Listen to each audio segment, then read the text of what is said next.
Today on the LIVEcast, we're talking about one-to-one evangelism and whether following our hearts is really such a good thing.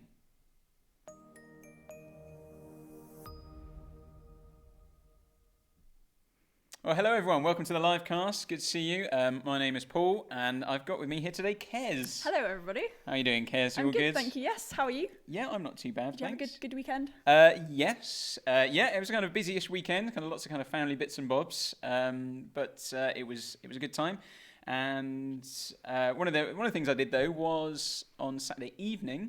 I went to a production of the Screwtape Letters. So if you don't know Screwtape Letters, Screwtape Letters is it's a book by C.S. Lewis, and the kind of premise of it is a kind of senior demon, Screwtape, kind of training up sort of two younger junior demons, so to speak, about how to kind of tempt people away from the enemy, as they refer to God, and basically, you see them kind of being trained up on, how the kind of ways they might use to tempt people away. And there's a particular character that they're, a particular guy they're trying to tempt away from kind of a faith and things like that. And so it's a really fascinating thing, and very, very funny as well. It's a great little comedy. I'd not read the book. I mean, I knew kind of basically what it was about, but I'd not read the book. And a few people I know had read it. I think you said you might have. Yeah, I've listened to half some of it. Yeah. So, but maybe, I know for some people not big readers, so I think you can go and see this still. So this was actually a production at the church I was at my kind of home church. It's a travelling theatre company called Searchlight Theatre Company, so you can find them online. I did have a look to see if their Screwtape Letters is still, if it's touring. I can't see particular dates where they're going, but it says it's in its 12th year of touring, so they're probably, if you see it come up in your area, do go and see it, because it's definitely good to see. And it's only a kind of I think it's only about 4 people in it. Okay, yeah. So it's a little kind of production, one set kind of, thing. So, cool. Yeah, it was a really good little thing, so I'd highly recommend it. Stuff. So yeah, it was good. What about you? What have you been up to? Pretty chilled weekend. I went to London, went to Kew Gardens on Saturday, which was very nice. Got a bit of sunshine before the storm hit, so it was nice. Yeah, so it's been pretty grim the last day or so, hasn't it? Yeah, so did a bit of drawing in the sunshine. Nice plants, nice nature to draw. So yeah, it's good. Good. Yeah. Okay. So who were you catching up with? Yeah, catching up with a fellow illustrator actually. So studied with her at university. So nice to catch up with her. Nice. And doing a bit more illustrating then. Yeah, a bit more illustrating. Yes. Good inspiration from the plant life. Good things to green things to draw. Yeah. Yeah. Good. So you've been keeping your eye in there a bit, but you've been doing a bit of illustrating anyway. Yes. Because you've been working on a video. A new video, yes. So recently, Matthew had come up with a script about following your heart and kind of looking into that. Is that a good thing? And so he did a bit of drawing to accompany that, and I think we're going to watch a bit of the video now. So yeah. Follow your heart. We hear this constantly in our culture. It's this idea that our heart is a guide for our life. It makes some sense. The heart is an important organ. It keeps us alive, and it's become a metaphor, a symbol for life, love, happiness, and freedom. We hear about following our hearts in relationships, of course. The heart wants what the heart wants. The heart is a great way to pick a career, too. If you find a job you love, you'll never work a day in your life. In fact, the key to true happiness is to chase your dreams. Like somehow the sleeping heart wandering through our daydreams is the guide to follow to get to happiness. The heart helps us with our food choices, our school choices, where you live, and what you do with your free time. The message is clear. Happiness is the paramount goal, and the heart is the guide to get us there. Reality screams a different message. So that was just the first kind of minute or so of that video. It is a little bit longer there. If you're listening on the podcast, you would have got the audio of that, and you would have heard Matthew, one of our interns, speaking over it. But it is worth checking out the whole video because, as we kind of briefly alluded to, Kez has been doing some illustrations that go with it. So if you haven't been able to see it, you do want to go and see those because it really adds to it. So that video is going to be released today, I think. Is that right? Yeah, 4 o'clock. 4 o'clock. Yeah, and what's the full title of it again? Follow Your Heart. Follow Your Heart. Yeah. So that'll be on our YouTube channel. So if you're watching this on our YouTube channel, stick with this channel, okay? And we'll post it out on Facebook as well to see, because it's a great little thing. Just tell us a bit more about the thought behind the video, kind of where it's coming from. So I think we were thinking as Matthew was writing the script, this kind of, we often say follow your heart, follow your dreams is kind of quite prevalent in our society as kind of the thing to do, and kind of as most people would think the positive way to go about life. And we were just kind of exploring actually what does that actually mean. It's quite an abstract concept, following your heart. What is your heart? Is it a good thing to follow? So through the script we kind of exploring that. So I guess like that, the follow your heart, or it is a kind of really common idea in our society, isn't it? Or like kind of follow your dreams, is that kind of thing, isn't it? And this idea that if you're following your heart, you're kind of being true to yourself and, go and do all these kind of great things. But we were kind of, we were chatting about this bit, weren't we? And kind of saying like, it's always spun as a very positive thing, following your heart, but actually following your heart might not necessarily always be positive, and I think I was saying that, I can certainly think of occasions in my own life where if I just did exactly what I was feeling like I was doing, that wouldn't be a good thing. But I can think of people, kind of more serious situations, I guess, where I've known, people who've maybe just walked away from their families because, say it just feels like the right thing to do, Actually, just doing what our heart wants to do isn't necessarily always kind of a good thing or a right thing, I suppose. And we were, exploring kind of different areas in our lives where we kind of strive for satisfaction. So kind of this idea of like jobs, following our heart in jobs, in relationships, in our career, in our, food choices, work choices, etc. And kind of actually, ultimately, these aren't satisfying things. Like we kind of strive for these different things. We're kind of climbing and reaching. And actually, ultimately, they don't truly satisfy. So I don't know if there was a Jim Carrey quote where he was talking a little bit about that. Yeah, Jim Carrey's kind of famous quote is along the lines of like, he said something like, I wish everybody could get rich and famous and have lots of money so they would see it's not the answer. Which is just a really striking kind of statement, isn't it? Like someone who, someone like Jim Carrey, I think you could say he pretty much had reached the top, didn't he? Like he's a very, very successful actor, but actually not really a happy person, surprisingly. Actually struggles quite a lot with a lot of issues around that. And I think as well, there are lots of cases, aren't there, of where you hear of people who have aimed for something.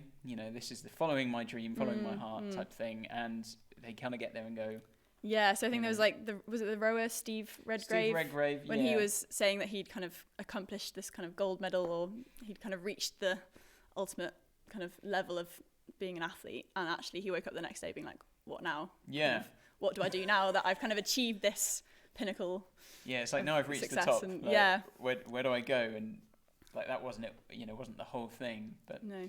So I guess like I say, in society often society will sell following your heart as a kind of entirely positive thing, but there's the assumption within that following your heart is always a good thing, that the heart therefore is good.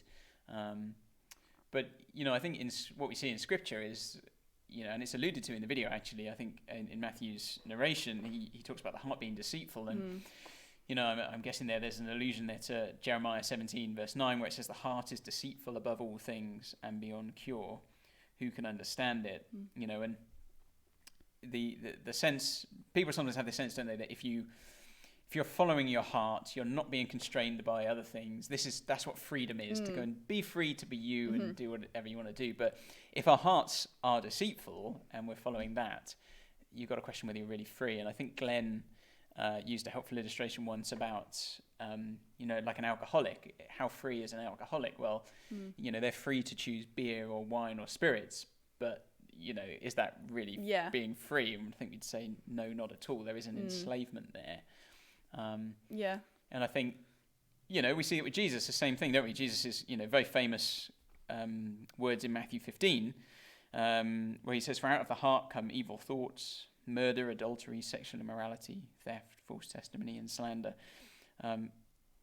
Jesus is saying that's what the heart is like. And we go, hey, follow your heart. You go, I'm not sure maybe not that would be the best option. thing. Yeah. Because the heart isn't always kind of bang on the money and stuff, is it? So, and the heart changes, I guess. I guess you've kind of experienced that kind of stuff. Like, whether that's through life, I can certainly look back now at my old age, as I am now. That my heart, I'm sure, when I was 17, would have been the things my heart wants to follow would be very different to what I want to follow now. And I'm sure, another kind of however many years down the line it will change. But we were talking earlier and saying, you just wake up in the morning. And your heart can be, desiring completely different things. It's completely changeable all the time, and so it's not necessarily kind of a good thing to be Yeah. following. No. Something that's constantly moving around. Yeah. And so, we need something really that is better to follow. And grounded and anchored in. Yeah. And the video just starts to touch on that a little bit. So, I mean, what is that then? What is the thing that grounds us a bit more? Well, we talk about Jesus is the ultimate good thing to follow. He's not a changing person in reality. He is God who is unchanging. And actually, so we talked briefly earlier about how actually Jesus is someone, he's not an abstract notion, he's not a concept. He was someone in history, in reality, who says to follow him. And if he's God and unchangeable and who has made me, then he is the person to follow, not my heart. So Glenn talked about that briefly actually in Edinburgh. We were there a couple of weeks ago. Right, at the Edinburgh Uni Mission Events Week, and the theme was something more. So Glenn spoke on the theme of something more than success, something more than a good person, speaking about Jesus, talking about something more than oblivion, is there life after death? It was a really great week of talks and events and chatting through some of these concepts and ideas about life and how Jesus is relevant to us. And I think we're going to watch a video now of Glenn talking about Jesus. Great. So tonight we're thinking about who is Jesus? Who is Jesus? Born in a shed, laid in a feeding trough. From the earliest age, he was a refugee. He grew up in poverty. When he came of age, he entered into his father's trade. His dad was a builder's laborer, so Jesus was a builder's laborer. He never went to the right schools. He never entered into political life. He never entered into religious orders. He never entered into the military. He never founded a school. He never wrote a book. He never founded a dynasty. He didn't even start a family. He never had a penny to his name. He had no earthly power or prestige.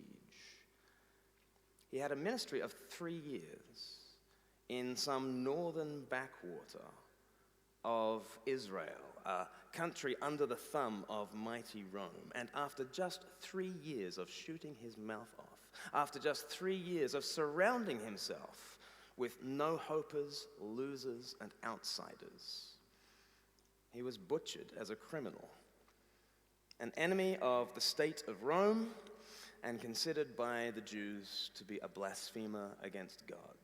Aged 33, he is a human sacrifice, dying in the most ignominious way, dying the slave's death, dying the death that the Roman Empire placards before the rest of the country, saying, "Do not walk this way.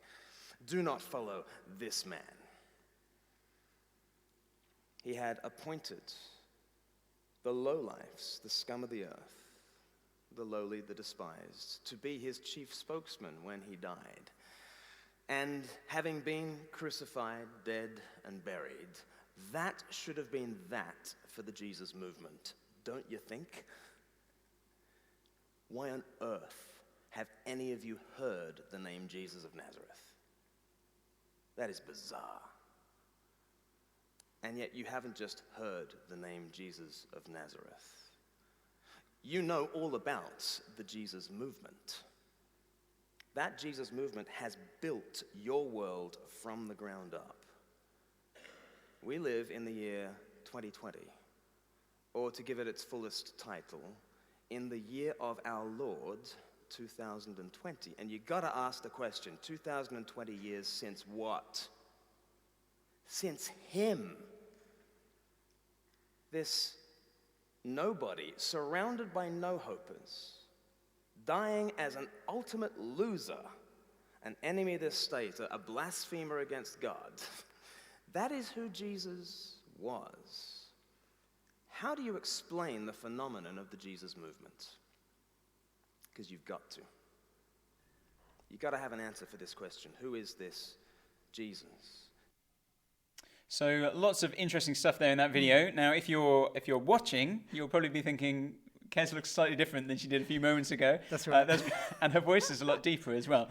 That's because Kez has stepped out now, and Dan has jumped in. So, Dan, good to have you here with us. So we've had you on before, haven't we? Yeah. So Dan does work here. I'm not saying you've had him on before. He's here all the time. But so the great video there about this. Who is Jesus? The question. And Glenn has kind of thrown out kind of lots of good kind of food for thought, and you'd kind of had a few thoughts off the back of it as well, hadn't you, Dan? So. Yeah, it's a good clip, and it's a good question to ask friends who aren't Christians. How did this guy 2,000 years ago have such a big impact? Because, like Glenn says, most people will know his name. Yeah, he's shaped a lot of Western culture in terms of his teaching that his followers have then put into practice, in terms of building, hospitals, education, government. Yeah. What happened? Yeah, and it got me thinking, doesn't it? It's one of those things where I think it's that you can't see the forest for the trees kind of thing, isn't it? That Glenn effectively says, well, why do we know who this guy is? Because everyone there in that room, and probably people listening in as well, we will know, or they will know, the Jesus story. They will know who Jesus is. They'll have heard of him. They'll probably have a rough idea about who he is or said he was, and things he may have done. And the question is, why? Because, there are hundreds of different kind of people who rose up at different times claiming to be kind of messianic figures who, maybe got a following and then disappeared, died. Sure. And then we heard no more of them. And people don't know their names. I can't think of one name off the top of my head, really. And there's no reason, so many reasons why Jesus wouldn't be known. He was penniless.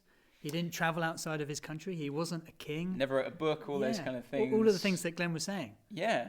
It's extraordinary that we still remember him. And I think it's a bit like when I think we had the interview with Tom Holland, stuff like he's written the book Dominion, and it's about how kind of how a world is built on Christianity. And it's so the case that our society and our framework of how we look at life is built on that, that we don't quite realise it. Jesus and the Christian story is so much part of the fabric. Yes. We don't really realise how strange it is that we do remember Jesus, given that he was like, what Glenn just described. I agree. And I want to say to non-Christians, I want to say, well, surely something happened after Jesus' death. Like, if Jesus just died, that slavery death that we just heard about in the clip, then that would have been it. Surely. Yeah. But his followers got so much guts and boldness. They then, they then risked their lives, and many of them died. Yeah, I think 11 of the 12 eventually died. I think surely it's only something John happened. who goes to old age, I think, and dies of natural causes. And the only thing I can think of is there's validity in the resurrection that it actually happened. Yeah, and I guess regardless of how people might respond to that, it's a question that demands to be thought about, doesn't it? Like, well, who is this Jesus? And why? Yeah. Why has this story persisted?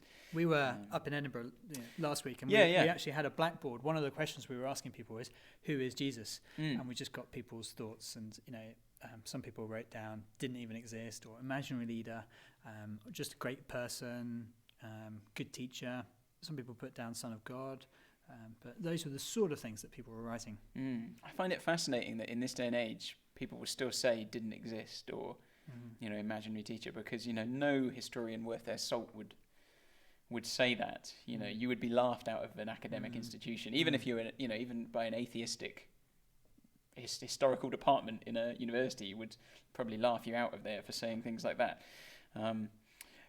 As you said, you were up in Edinburgh, so all that kind of clip that we saw there was from last week, the Edinburgh University Mission Week. You were there with Glenn and a couple of the interns and stuff. That's right, yep. Some people will be very clear when we say you're at a University Mission Week. They will know exactly what that means, but there will probably be some people who've got no idea really what that means, what it looks like. So can you just give us a sense of kind of what you were doing up there and kind of what it looks like? Yeah, sure. A sense of the format, what we were up to. Yeah. So each morning we would head out with the students, and we were actually working in 5 different universities in Edinburgh. I didn't know Edinburgh had 5 universities. No, that's an incredible amount of universities. Are they all actually all in Edinburgh? Yeah. I mean, some of them are on the outskirts, sure, and different campuses. But the students had done a great job of organising a week of events that they were inviting their friends and other students to. They were really brave, and we just had the privilege of getting involved with what they were doing. Yep. In the mornings, as I said, we'd have like a blackboard out talking to some of the students and saying, look, here's a question. They always linked into the lunchtime events or the evening events. And we had a table that had some free tea and coffees and some biscuits always and some good. cake. Students, free food.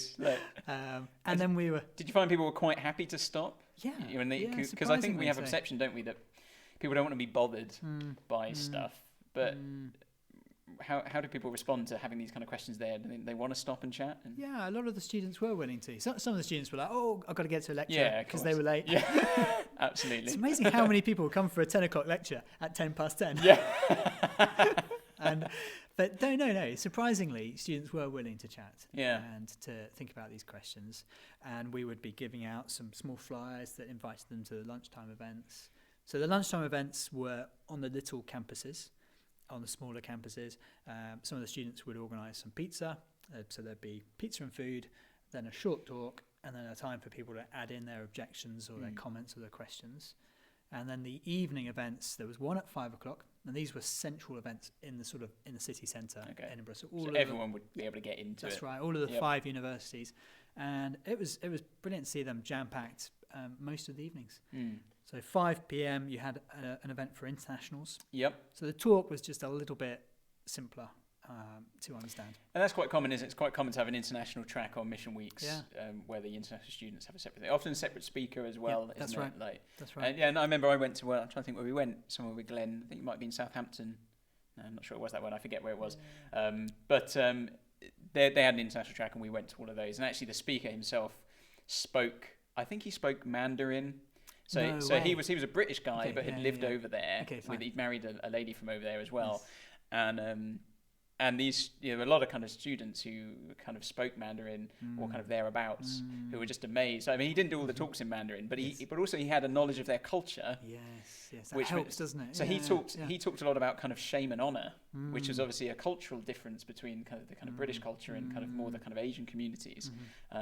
So those kind of things work really well because it was connecting with them brilliantly. So that 5 p.m, that internationals thing, we would have a meal. They had tables sort of in banquet style, and then we had different cuisine from around the world each evening. And so short talk, time for Q&A. Great. And then 7 p.m. there was another event. This one was hosted in a larger venue, and there would be some music playing. One evening we had a jazz band. We'd have one evening we had some desserts. One evening we had cheese and biscuits. That was always very good. Nice. Quintessentially British there as well. and Glenn was speaking at those, and he was opening up Mark's Gospel, so going through snapshots of what we see about Jesus from Mark's Gospel. And he would interview some folk. So he interviewed some of the students. One evening he interviewed a doctor who had sadly struggled with brain cancer, and that had been life-threatening. And so that doctor told his story of how his faith in Jesus brought him through that. So brilliant, really good events, and it was just great to see students bringing on their friends, being bold, being courageous. And any sort of particular highlights for you, kind of encouragements from the week that stood out? Lots. But one particularly was, as we were giving out these teas and coffees to people, and as we were getting them to answer questions on a blackboard, I was thinking, look, there's no reason why my church down in Eastbourne couldn't do this as well. We have like a pedestrian area outside, not far from the church. Why not do that one Saturday? So I just spoke to some at church. I'm part of a growth group, and I said, look, what do you guys think of this idea? And I think people were up for trying it. And I think that's kind of thing that could work in lots of different locations, couldn't it? Like, in wherever you're a town or places, there's probably a central spot somewhere you can find. And, like I said before, we maybe have a perception that people don't want to stop and talk about things, but I think if social media has taught us anything, it's that people do have opinions and they do want to share them.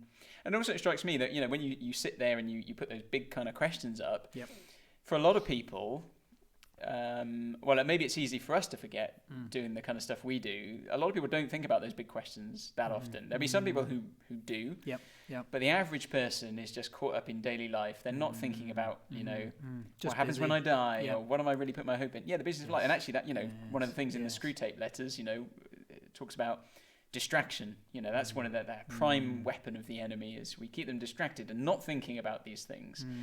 Just life. Let them do life and get in the way. So that's kind of thing to be done. And I think as well, you You had an opportunity to meet a couple of people one-to-one, is that right? That's right. Yeah, that's one of the things we want to talk about, kind of one-to-one stuff as well. So you had an opportunity to do that. Yeah, one of the guys that I got chatting to on one of the first evenings, we had a wonderful chat for sort of 20 minutes or so, but by then it was quite late. Sure. And so I said, look, well, would you like to go and grab a drink and chat through things more? We could look through Mark's Gospel, because you see the Christian Unions had this book called Uncover, which goes through Mark's Gospel. And yeah, so we did that one afternoon. We met up, went through this little booklet. It was brilliant. Yeah. Really good time. And so you've got an Uncover here, haven't you, actually? That's right. So just talk us through, because I think some people maybe like the idea. We probably, when we think about it, we go, oh, yeah, picking up the Bible and opening the Bible with someone. I mean, I always think to myself that it's a really good thing because, in a sense, you can just let the Bible do the work. Yeah. It's not really hugely reliant on me saying the right thing. You're like, let's just read some Bible and let the Word speak. But you might be kind of a bit intimidated by just, let's imagine you sat down with someone, you've got a Mark's Gospel, you open it, and then you go, well, now what do I do? Yeah. You freeze. Yeah. So how are these a little bit different? What's different about Uncover? These are a little bit different. This is the one that goes through John's Gospel. Okay. But the one that we were working through in Edinburgh goes through Mark's Gospel. Mm-hmm. That's the latest one that UCCF have released. But they're a bit different. They have got the Gospel here, John's Gospel. They've got a space for you to write down thoughts and notes. But towards the end, they have a whole section here of a whole load of studies. And the idea is that you don't have to do a whole load of prep. You don't have to be a genius on John's Gospel. You don't have to be able to answer every question that they might ask you. You just sort of simply, with your friend over a cup of coffee or hot chocolate or whatever, you work through some of the questions that they've got here that tie in with some of the bits in John's Gospel. So it'll say, read John 20, 30 to 31, and then it has some questions. Yep. That has a bit of information here about historical context.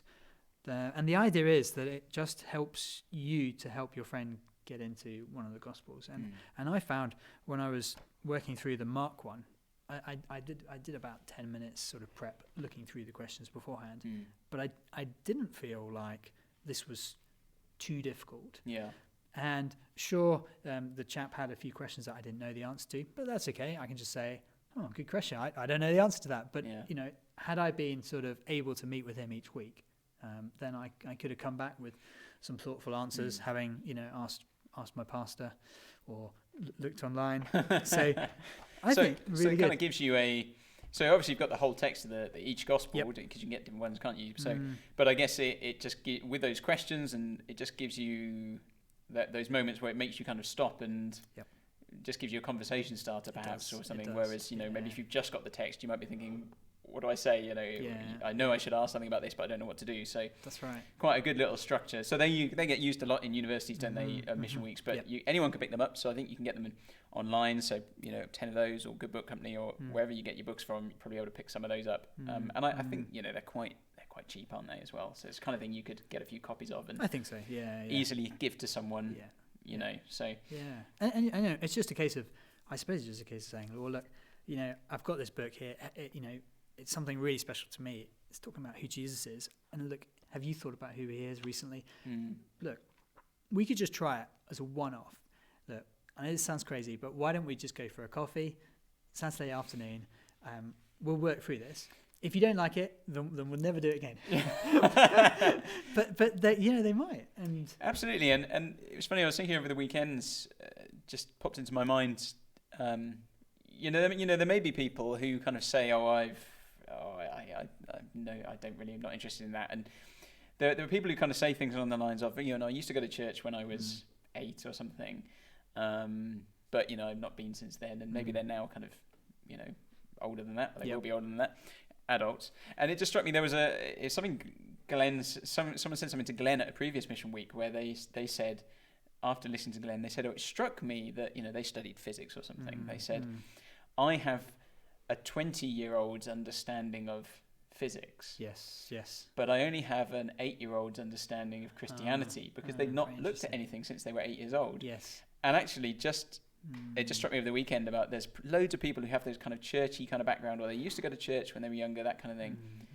And they go, and what they've still got in their head is a child's the child's understanding of Christianity can be great. Obviously we become like little children, but often you can just have a lot of confusion. So just getting people to open up a Bible and say, well, now as an adult, have you ever read this as an adult? Let's do this. I think that can be a great thing. And this one is great because it gives you questions to go through. Yep. Now, it might be that your friend, is the sort of person that is happy to answer questions and think through things and happy to give their thoughts. But equally, this one is slightly different. It's called Word 1-to-1. Okay. And this is more of a presentation style. This also goes through John's Gospel. The idea is that on each page you've got a bit of John's Gospel, just a few verses, and then here you've got some explanation. So if I was sort of working through this with you, then I'd read through this, and I'd then read through some of these slowly, and sort of taking time to check that you've understood what I mean, and you might have an odd expression on your face, so I might go back and recap something. It's very likely. And I might further explain it, but this is different because it's kind of like a presentation. Yeah. So the idea with this one is I don't fire lots of questions at you that you then feel you have to answer. So this would be appropriate for some people, Word 1-to-1, but the uncover stuff might be appropriate for different people. Yeah, and that's a really important thing to highlight, isn't it? I guess there isn't a way to, like, the one way to do one-to-one evangelism, and there will be those. I can definitely think of people who are the kind of people who want the conversation, the backwards and forwards, and they've got questions, and there are others who are interested, but when you try and do the back and forth conversation thing, it can be like getting blood from a stone. Come on, help me. So actually something like, the Word 1-to-1, where you can just present people with these kind of outline of bits of the gospel as you go through, and they can just absorb that information and then do with it what they want, maybe come back at a later point. That could be a really useful thing as well. So some really good resources there. Great. And this week Glenn is up in Dundee. Yes. With Ben, Max and Nick. Yeah, so they managed to get there. That was the first challenge, because I think they were due to fly yesterday. Did a They couple of were. them get up there yesterday? No. They were due to fly yesterday, but the plane was cancelled. Right. So Nick left this morning, I think about sort of 5:00. I heard him sort of just leaving out the door. So they've made it, though. We know they've made it to Dundee. Yeah. And so they've got another mission week going on, University Mission Week. So do be praying for them. Glenn will be speaking at various bits and bobs, and there'll be lots of opportunities, like Dan was saying. I'm sure there'll be similar things, kind of conversations around, whether it's a blackboard or whatever, but just around big questions with people. There'll be people who have, an interest already, who are being invited, and we want to pray that they would accept invitations. There'll be people who are just wandering past events and kind of go, oh, free lunch, and wander in. And, those can be really fruitful opportunities as well. So do pray for that, and pray on, an ongoing sense for that. Because once the week is over, the work isn't really over. In a sense, it's just beginning, and people are following up. So do keep praying for that. Great. Thank you, Dan. Thank you for joining us on that. It's been good to have you, and good to think a bit about one-to-one stuff. Like we said, that you can get the Uncover. So Uncover there is a UCCF resource, but you can pick them up at various places. And then you've got Word 1-to-1 as well, which you can also pick up online for kind of different audience there. Great. Thanks for joining us, guys. We hope that's been helpful and interesting, and we'll catch you again next week. Take care. Bye.